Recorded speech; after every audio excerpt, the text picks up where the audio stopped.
This story begins with Camille, a quiet young girl who just got home after school. But something felt wrong. She called out for her mother, only to find her in the kitchen. And what was she doing? Smiling, as she used a sharp knife to break her own tooth. No pain, no scream, only joy. She whispered, "This tooth is for Emma." But who is Emma? She's not just anyone. Emma is a famous young horror writer, author of the best-selling novel Marianne, the Evil Spirit. Her stories bring her fame, money, and a loyal fan base. But as she's about to learn, her imagination has consequences. At a book signing, Emma reunites with Camille, her childhood friend. Camille looks terrified, warning her that her mother now calls herself Marianne, the very witch Emma wrote about. Every night, Camille's mother stands outside her door, staring, torturing her, leaving wounds all over her body. Before leaving, Camille hands Emma a bag filled with her mother's hair and teeth, crying that Emma's book is the reason for this madness.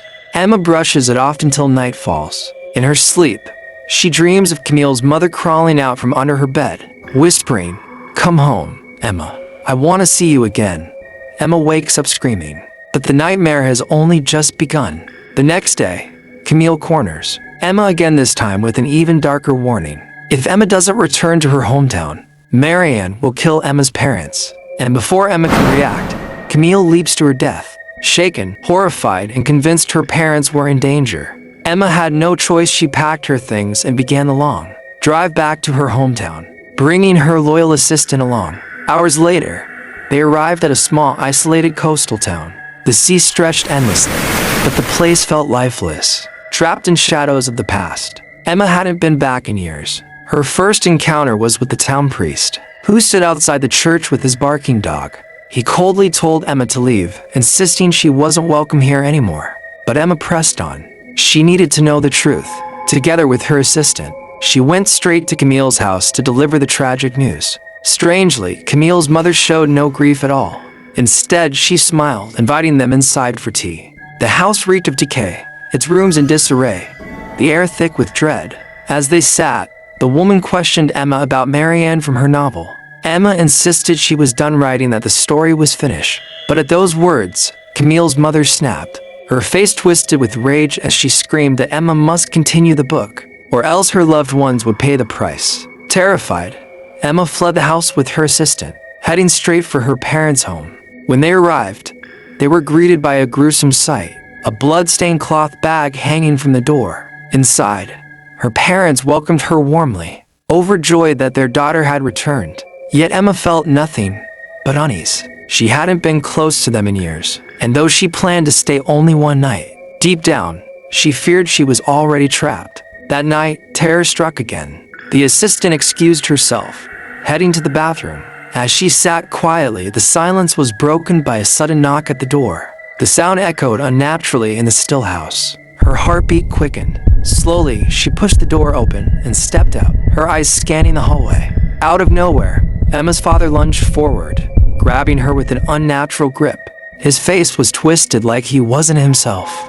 Emma was suddenly there, standing in front of her. Emma darted outside into the yard. In the pale moonlight, she caught a glimpse of her parents, slowly walking into the forest. She ran after them, calling out, but within seconds, they vanished into the darkness between the trees. Inside the house, Emma's assistant nervously reached for her phone, ready to call the police, but then froze. Out of the corner of her eye, she spotted someone lurking behind the door. The following morning, the authorities stepped in. A police inspector named Ronan arrived to look into the mysterious disappearance of Emma's parents. As he questioned the two women, Emma's eyes darted toward the front door, and her blood ran cold.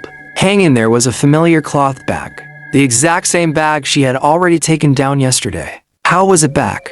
Who had placed it there? Ronan collected the bag as evidence, and later brought it to a trusted friend. The moment this man examined the object, his face went pale. He explained that the bag wasn't just strange, it was cursed, a vessel meant to bring harm to whoever it targeted. That revelation left Emma shaken, but it also lit a fire in her. Convinced that the sinister old woman was connected to her parents' disappearance, Emma made a bold decision. She would confront her directly. Her assistant pleaded with her not to go, warning it was too dangerous. But Emma's mind was made up. Against all reason, she set out for the old woman's house, determined to uncover the truth. The eerie woman suddenly appeared, unfazed by Emma's presence. Without warning, she grabbed a knife and cut her own arm, warning Emma that if she didn't keep writing the novel, she would do it again. Terrified, Emma fled the house. Confused and worried about her missing parents, she wandered to the beach, hoping to find some solace. There, she ran into old friends Aurora, Sabai, and the brothers Tonio and Arno. They had once been inseparable classmates. Seeing Emma, they greeted her warmly, happy to be reunited. Together, they raised their glasses to mourn the loss of their friend Camille. That night, Emma stumbled home drunk, only to be haunted by visions of the mysterious woman. Her voice echoed in Emma's mind, urging her to continue the novel. Emma tried to focus on the strange woman's words. She opened her laptop and began typing the next chapters of the story, unaware that her writing would soon plunge the entire town into a nightmare with no escape. The next morning, the female assistant stepped into the yard and saw Emma's mother had returned. But something was wrong. Her mother's behavior was cold and distant. She didn't speak and quietly retreated to her room. Emma assumed she was in shock and decided not to disturb her. That evening, Sabai invited Emma to dinner. He now had a wife and 2 children, but their reunion was cut short when his wife ran in, terrified, saying their eldest son had gone missing. Soon, it became clear that the neighbors' children were disappearing too. Panic set in, and they rushed into the car to search for him. Sabai added that strange, unsettling events had been spreading across town that very morning. A herd of cows had somehow plunged into the sea, leaving the world as if guided by an invisible hand. Emma was stunned. Everything she had written in last night's chapter was coming true. If the story held, the children would be gathering at the lighthouse, unknowingly heading toward their own doom. They raced there as fast as they could. When they arrived, they were met with a terrifying sight, the children struggling in despair. Luckily, they were found just in time, and their lives were spared. In that moment, Emma fully believed the old woman's warning. Everything she wrote in the novel had a power of its own. The more she chronicled Marianne, the stronger Marianne became. Realizing the stakes, Emma resolved to end it herself. According to the book, Marianne feared nothing more than holy water and symbols of Christianity. Determined, Emma went to the town church to borrow a cross and bottles of holy water, then headed straight to the old woman's house. As the woman stepped outside, Emma rushed forward, knocking her unconscious. She tied her up on the sofa and began the exorcism ritual. Emma poured holy water over the old woman, who screamed in agony, and struck her head with the cross, drawing blood. But instead of showing pain, the woman threatened Emma, warning her she would pay for what she had done. Meanwhile, Father Ronan investigated Emma's mother. They discovered a chemical residue under her fingernails, something only found in the old town laboratories. Ronan rushed there and heard strange noises. Inside, he found Emma's father, kneeling motionless under piles of bloody cloth bags. He was taken to the hospital, and thankfully, he wasn't seriously injured. Relieved, Emma ran home to share the news, but horror awaited her. Blood covered the steps, and inside, she found her mother dead.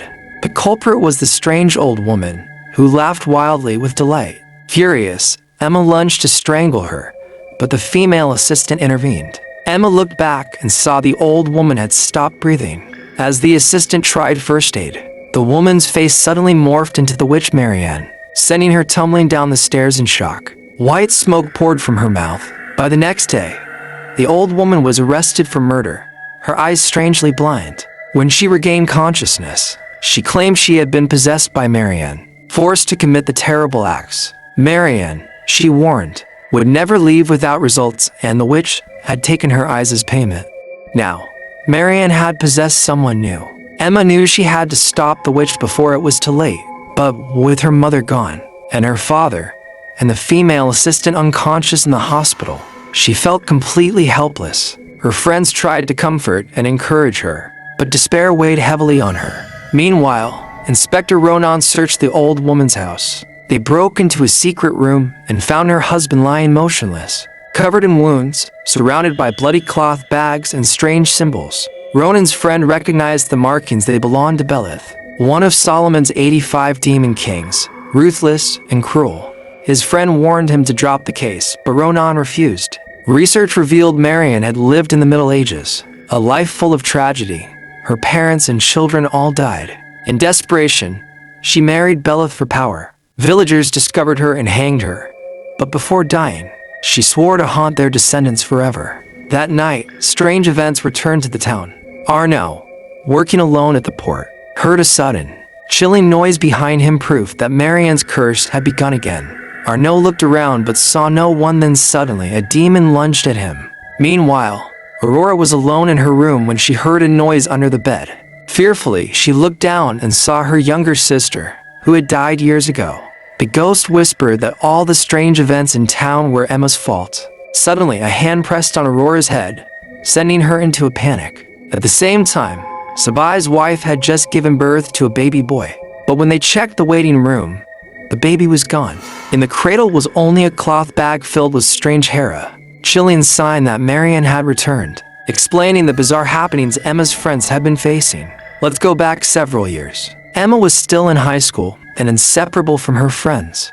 She told them she had nightmares about a woman named Marianne. Everyone thought Marianne was trying to send a message. Camille, fascinated by the supernatural, suggested using a Ouija board to summon Marianne and discover her intentions. That night, the 5 friends snuck into the school at midnight, sat in a circle and held hands. Camille chanted strange spells, and suddenly, Emma screamed, pointing to the corner.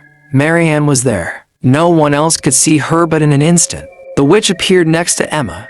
She convulsed, possessed by Marianne, who was furious at being summoned by children. Marianne swore vengeance on all of them. Everyone froze in terror. Aurora thought Emma was playing a trick, but the next day, Emma returned to the school alone to investigate. Emma arrived to find Aurora's little sister still at school, strangely cheerful and eager to play hide and seek. The girl was clever. She slipped into a refrigerator while Emma searched, appearing and vanishing so easily Emma couldn't catch her. Unaware it was all an illusion, Emma panicked as the door jammed. A flashlight beam revealed a terrifying face right beside her. After searching, Emma opened the fridge and found the girl frozen to death. Terrified of being blamed, Emma hid the body and went home alone. From then on, she stayed inside, plagued by visions of the child who seemed to follow her everywhere. Desperate, Emma confessed everything to the priest and told him about Marianne and the night they summoned her. The priest urged Emma to leave town for everyone's safety. Tormented and guilt-ridden, Emma lashed out, smashing church furniture and getting arrested just to force her departure. Her actions strained relationships with friends and family. No one knew the truth she carried. After she left, the town calmed until Emma's recent return reawakened the curse. Inspector Ronan, comparing strange cases worldwide, noticed the murders mirrored details from Emma's book, proving Marianne was using her words to act in the world. Devastated at causing those horrors, Emma's friends rallied to help. Emma then devised a desperate plan: write Marianne's death into her novel and see if it would come true. As soon as Emma wrote a few words, the world around her twisted into terrifying illusions. She woke with a start, everything back to normal, and the lines she had just written vanished. Marianne had used her power to block Emma's words. That night, Ronan hatched a plan. He brought the group to the old school to perform the witch summoning ritual again, this time to trap Marianne's soul in a dog. They sat in a circle, hands joined, while Ronan recited the spell. Meanwhile, in the hospital, the female assistant suddenly floated above her bed, white smoke spilling from her mouth. Marianne had possessed her all along. Outside, the group took a break, but Ronan stayed behind. Suddenly, a noise caught his attention. Using a mirror, he saw Marianne standing there. Screams rang out as everyone rushed in, but it was too late. Ronan was possessed. In a shocking moment, he pulled out his gun and ended his life in front of the group. The witch left his body, and the friends fled in terror. Outside, the dog they had brought was loose, lunging to attack. Everyone scattered. Aurora ran into a classroom and saw a toy belonging to her dead sister. The little girl's ghost appeared, accusing Emma of being responsible for everything. She recounted the events from that fateful hide-and-seek game.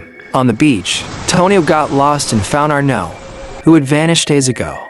Arnaud revealed he was trapped by Marianne's spirit and could only be saved if Emma continued writing the novel.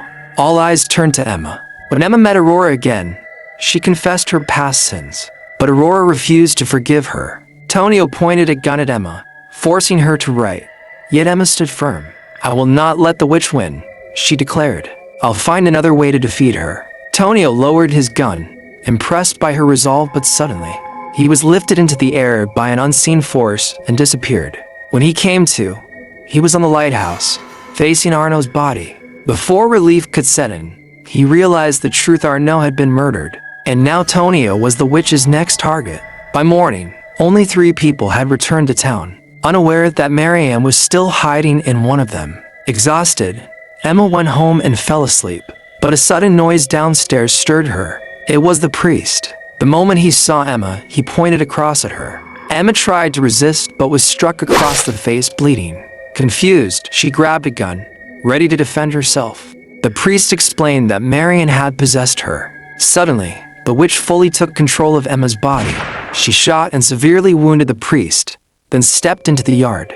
At the old warehouse, Emma's strength shattered the building, revealing a deep hole, Marianne's old grave. The witch's hand merged with Emma's, fully summoning her from hell. Emma was trapped, completely controlled. Marianne led her toward another dimension, a path straight to hell. Sensing danger, Ori rushed to Emma's house and froze in horror, seeing Marianne in her true form, gun in hand, holding Emma hostage. Just as the trigger was pulled, Ori's scream snapped Emma back to reality.